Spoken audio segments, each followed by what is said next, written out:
CNN breaking news. Hello, everybody. I'm Kate Baldwin. We are following breaking news this morning. Just hours after a terror attack in London, authorities in Paris are on the move in the heart of the city after a car reportedly rammed into a mobile police unit. CNN's Melissa Bell is in Paris. She's got eyes on all of this. Melissa, what's the very latest that you're hearing?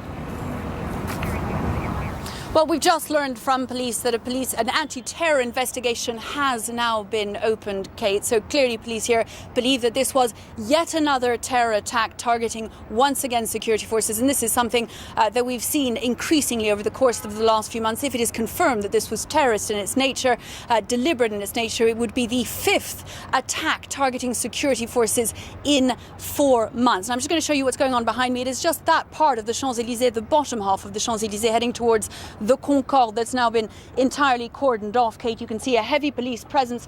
When you get down there, you can also clearly see a white car, the car that we now know overtook a police unit, a police truck that was making its way down the avenue before trying to ram into it. The man who is believed by the police to have been armed, he is on the other side of the street, lying in a heap. The police say that they believe that he's now died from his injuries.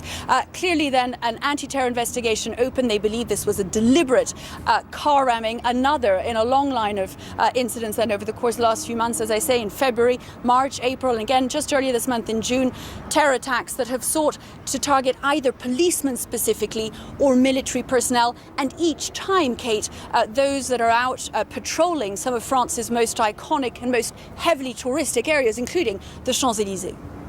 Absolutely. And with all of that in mind, as you put it in context, this has been a very difficult many months with attacks of many different kinds. How has the security situation in Paris changed? What have you heard? What's it looked like? Well, here in France, we've been living in a state of emergency now for many months, and that's due to continue until July. So really, when you walk around Paris, and anyone who comes through here as a tourist will see heavy police presence wherever you go, especially around those monuments and avenues like this iconic Champs-Élysées, the airports as well, heavily guarded by heavily armed military personnel and police forces. So each time this happens, and as I say, this is the fifth time in just 4 months, it is essentially a suicide mission. You're talking about a person getting into a car, taking a weapon out against people who are themselves heavily armed and who will not hesitate to put an end to the situation.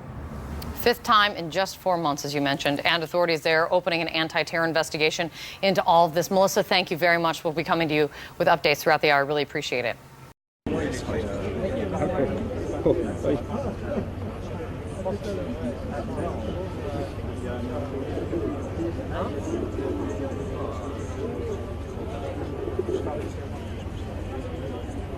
Du commissariat